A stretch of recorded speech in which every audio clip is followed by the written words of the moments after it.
하나님의 말씀은 전도서 5장 1절부터 2절 말씀입니다. 자막을 통하여서 표신 성경을 통하여 하나님의 말씀을 읽도록 하겠습니다. 너는 하나님의 집에 들어갈 때에 내 발을 삼갈지어다.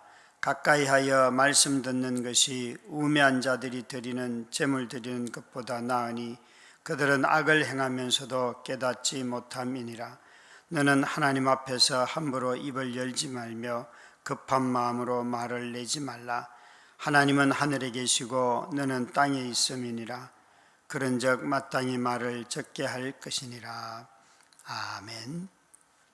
전도자는 하나님의 집에 들어가는 사람들에게 자신들의 말과 입을, 발과 입을 주의하라고 하십니다.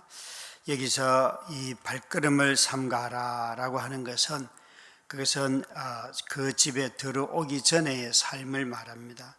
왠가 하면 성전에 들어가서 하는 행동보다도 성전에 들어오기 전에 그의 행동에 대해서 말하는데, 그것은 1절 후반절에 보면 그들은 악을 행하면서도 깨닫지 못하느니라 하는 말씀에서 무엇이 발걸음을 삼가는 것인지를 이미 말씀하고 계십니다.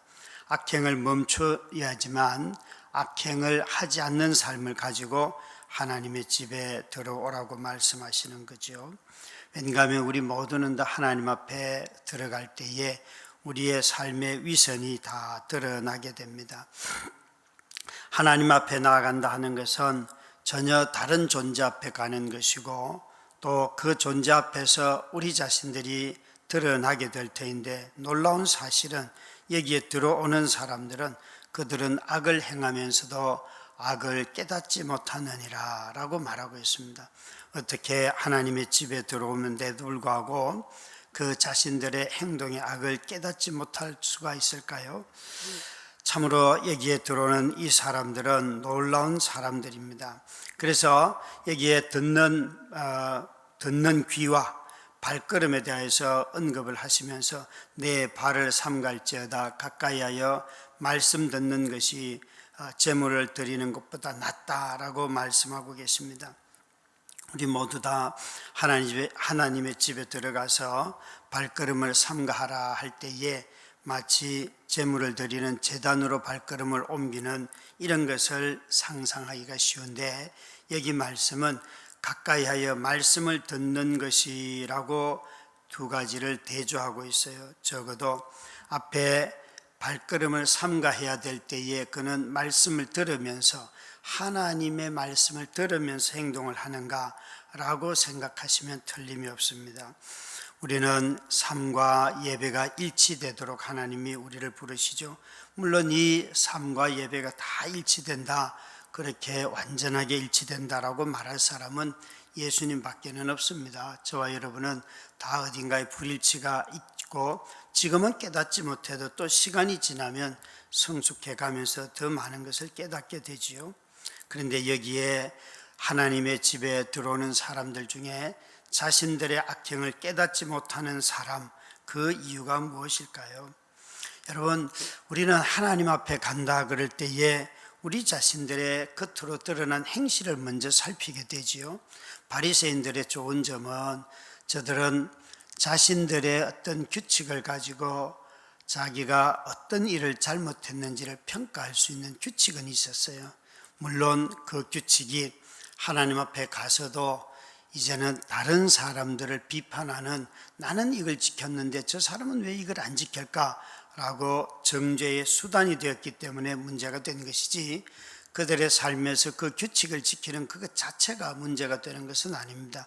오히려 그 규칙을 지킴으로 말미암아 하나님을 사랑하는 법들을 하나씩 배워가지요. 그래서 칼빈과 같은 사람도 율법의 제3기능이라 하여서 거듭난 우리들이 율법으로 다시 돌아가서 율법의 정신을 잘 해석을 하다 보면 그 규정들이 오늘날에도 적용해야 될 것들이 굉장히 많다는 것이에요.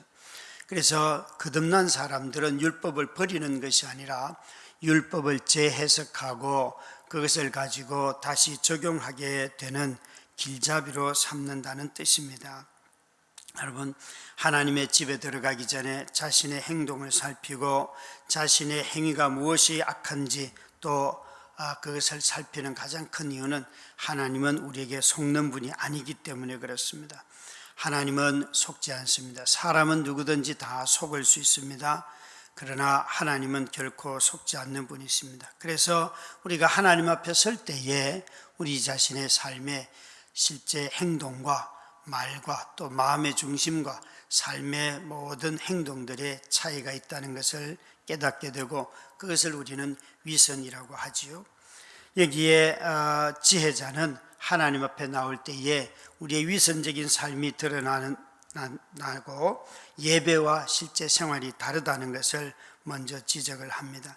그래서 하나님의 집을 향할 때는 언제든지 우리가 온 전심으로 하나님을 예배하는 것입니다. 어떻게 사람이 하나님 앞에 와서도 자신의 잘못을 깨닫지 못하는 사람이 있을까요? 악행하는 자들이 하나님의 집에 들어와 사는 모습을 가만히 보시기 바랍니다. 이들은 하나님의 집에 들어와서 가까이 하여 말씀을 듣는 것이 우매한 자들이 드리는 제물을 드리는 것보다 나으니 그들은 악을 행하면서도 깨닫지 못함이니라. 여기에 적어도 들어와 있는 우매한 자라고 하였는데 이들은 가까이 하여 말씀을 듣는 것보다는 자신들의 제물을 드리는 것을 더 좋아했다. 여러분, 하나님 앞에 제물을 드리려고 하는 이유가 무엇입니까? 하나님 앞에 제물을 드리는 이유는 제물 자체를 하나님이 기뻐하시기 때문이 아니라 우리와 교제하는 것을 하나님이 좋아하시기 때문에 짐승을 잡아서 우리의 죄를 대속하는 제물로 썼지요. 하나님 앞에 우리가 드리는 예물은 짐승이 아니라 하나님 앞에 감사의 예물을 드리는 것은 하나님 내 삶에 이러이러한 것들을 은혜 주시고 공급해 주셔서 고맙습니다.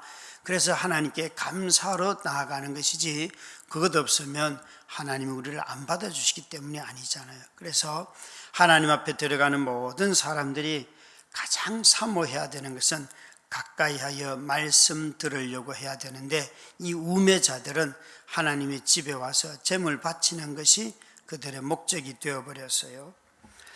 제사를 드리는 이유가 분명히 하나님의 말씀을 듣고 하나님과 교제하기 위함임에도 불구하고 그 말씀을 들으러 가까이 가지 않는다는 거죠. 제물을 드리는 것이 예배의 끝이에요. 마치 헌금을 드리는 것이 예배의 끝이라고 한다면 그 예배는 얼마나 허망하고 그 삶은 얼마나 하나님으로부터 멀어져 있는 삶입니까? 하나님의 집에 우매자들은 제물을 드리러 가고 지혜자들은 하나님의 집에 말씀을 들으러 갑니다. 여러분, 말씀을 듣지 않는 것, 이것이 바로 악의 핵심입니다. 악은 여러분 행동의 규정으로 하면 우리 모두가 다 그 규정된 행동들을 다 지키지는 못하니까 우리는 다 그런 악에 걸리지요. 그런데 이것은 드러나는 증상들입니다. 마치 바이러스가 걸리면 나타나는 증상은 사람마다 다 다를 수 있습니다. 어떤 사람은 피부병이 올 수도 있고 어떤 사람은 그것이 감기로 올 수도 있고 또 다른 질병으로 올 수가 있지요. 그러나 그 모든 것의 핵심은 뭔가 하면 악입니다. 이 악은 하나님의 말씀을 들으려고 하지 않는 마음입니다. 악을 멀리하는 데서부터 말씀을 멀리하는 데서부터 이미 악이 시작이 되었습니다. 그래서 말씀을 가까이 하는 사람들은 악을 깨닫게 되고 악을 치유하는 힘이 있습니다. 그것이 말씀의 능력입니다. 하나님의 말씀은 순전하여서 우리 마음이 얼마나 악한지를 깨닫게 하지요. 또 하나님의 말씀은 능력이 있어서 악을 소멸합니다.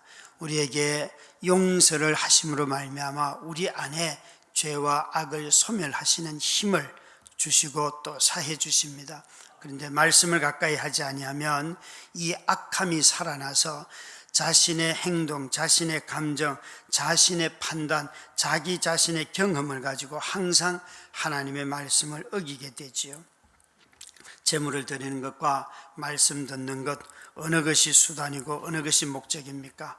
우리가 잊지 말아야 할 것은 제물을 드리는 것은 수단입니다. 목적은 말씀을 듣기 위함입니다.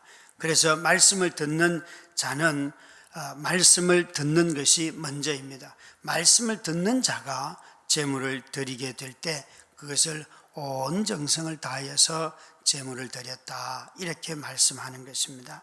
사랑하는 우리 성도 여러분, 내가 하나님의 집에 올 때 나의 관심이 어디에 있는가? 이것을 깨닫지 아니하고는 온전한 예배를 드릴 수가 없습니다.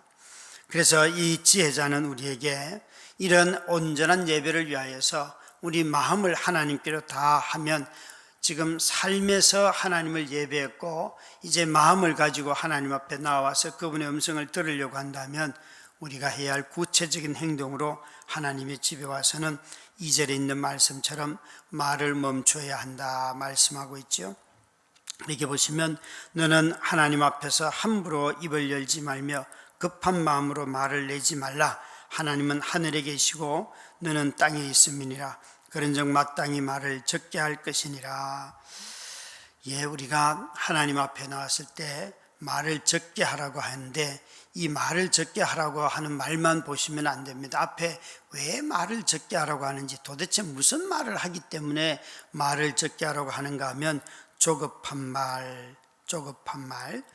여기에 이런 사람들, 함부로 말하는 사람들, 이거 하지 말라는 것이에요. 여기에 있는 조급한 말들을 멈추라 하는 것이, 하나님의 집에 들어갈 때 함부로 입을 열지 말며 급한 마음으로 말을 내지 말며, 여기 함부로라고 하는 것은 당황해서, 놀래서, 겁나서 서둘러 말하지 말라는 것이에요. 여러분, 하나님을 신뢰하지 못하면 우리 모두는 다 말이 서두르게 되고 횡설수설하게 되죠. 논리적으로 기도하라, 그런 뜻은 아닙니다. 하나님의 성품을 신뢰하고 말을 해야 되는데, 자신의 말이 하나님을 신뢰할 수 없기 때문에 그냥 막 나오는 것이죠. 뿐만 아니라 이 앞에 것은 급한 말이라고 하였다면 뒤에 것은 급한 마음이에요. 함부로 입을 열지 말라 하는 것은 말이 급한 거고, 뒤에 거는 급한 마음이에요. 여기 마음이라고 하는 것은 자신이 신뢰를 못하기 때문에 자꾸만 하나님을 재촉하려고 해요. 자신이 조급하면 하나님을 자꾸만 쫓으려고 해요. 여러분, 하나님을, 우리의 상황을 가지고 떼를 쓰는 사람들이 참 많습니다. 그런데 하나님은 말씀하십니다. 말을 서둘지 말라. 마음의 조급함이 생기는 이유, 하나님께 자꾸 떼를 쓰는 이유는 하나님을 신뢰하지 못하기 때문에, 그래서 중언부언하게 되고 또 외식하게 되는 말들을 하죠. 말을 멈추고 삼가해야 되는 이유가 무엇입니까? 여기 보면 마음이 하나님을 향하도록, 아직 마음의 중심이 하나님을 향하지 못하였기 때문에 내 말을 멈추라 라고 말씀하고 계십니다. 여러분, 내 말이 멈춰야지만 하나님의 말씀이 우리 속으로 스며듭니다. 내 말을 멈추지 않고는 하나님의 말씀을 내 심령에 스며들게 하지 못합니다. 우리의 기도가 깊어지는 것은 마음이 하나님을 향할 때입니다. 마음이 하나님을 향할 때는 그냥 아무 말 없이도 1시간 앉아 있는데 아무 지장 없습니다. 그런데 마음이 하나님을 향하지 않으면요, 할 말도 없고 그분에 대해서 마음도 향하지 않기 때문에 기도의 자리가 5분이 1시간 지난 것 같고 30분 지난 것 같고 빨딱빨딱 일어나서 나가는 것입니다. 여러분, 여기에 하나님께서 말씀하시는 것은 언제든지 하나님의, 우리의 마음의 중심이 하나님을 향하여 돌아서야 하고, 또 자기 자신의 주장, 자기의 감정, 자신의 마음에 하나님이 그 감정을 버리고 자신의 마음에 하나님이 계셔야 한다고 말씀하고 계시는 것입니다. 여러분, 저와 여러분은 우리의 말이 멈춰야지만 하나님의 말씀을 들을 수 있는 존재입니다. 창조주 앞에 있는 피조물이기 때문에 그렇습니다. 하나님은 이렇게 말씀하시죠. 너희들은 땅에 있고 나는 하늘에 있다. 피조물이 창조주를 의지해야 되지요. 창조주가 피조물의 말을 듣습니까? 피조물이 창조주의 말을 들어야 합니까? 물론 성경은 둘 다이죠. 놀랍게도 우리에게 피조물이 하는 말을 하나님이 들으시는 것, 그게 기도의 응답이죠. 그러나 동시에 하나님은 우리 보고 내 말을 들으라 말씀하십니다. 기도는 하나님의 말씀을 들은 자들이 하나님께 응답하는 것이 기도입니다.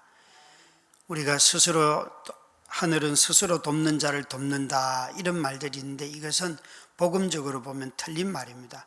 하늘은 하늘이 먼저 이 땅에 오셔서 우리를 회복하시고 난 뒤에 그 하나님의 백성된 자들의 탄식을 들으시고 응답하시는 것입니다. 시대가 가면 사람들은 창조주의 말을 들으려고 하지 않고 자기 말만, 자기 주장만 하지요. 여러분, 참으로 우리가 이 말을 멈춰야지만 악행이 멈춘다. 오늘 설교 제목이 그런데 이 말의 뜻은 우리의 마음의 중심이 하나님을 향할 때만 그 악과 싸워서 이기고 악을 소멸하는 능력이 우리 안에 있다는 것이에요. 악은 여러분, 도덕으로 악을 고칠 수 있었다면 이 세상은 완전히 새로워졌을 것입니다. 그러나 도덕으로 악을 고치지 못합니다. 도덕으로 죄를 사하지 못합니다. 그래서 도덕과 악이 아닌 하나님의 아들 예수 그리스도가 이 땅에 오셔서 그 죄를 소멸하고 악을 소멸하려고 이제 재림하시지 않습니까? 그래서 그때까지는 우리가 이 삶을 멈추려고 하면 우리 마음을 다하여서 하나님을 향할 때에 악행이 끊어지고 성숙하게 되는 것입니다. 다시 한번 하나님의 집에 들어갈 때에 나의 삶에 정말 창조주 앞에 있기 때문에 우리의 피조물인 우리들이 우리의 말을 내려놓고 우리의 위선적인 행동들이 드러나는 것을 깨닫고 용서를 구하고 온전히 주님을 향하는 저와 여러분이 다 되시기를 주의 이름으로 축원합니다. 기도하겠습니다.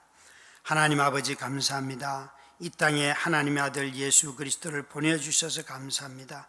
우리가 그날을 기억하고 기대하며 성탄절을 지키게 하여 주시옵소서. 모든 성도들이 날마다 말씀을 묵상하며 생명의 빛으로 나아가게 하여 주옵소서. 가정과 직장에서 거룩하게 살게 하옵소서.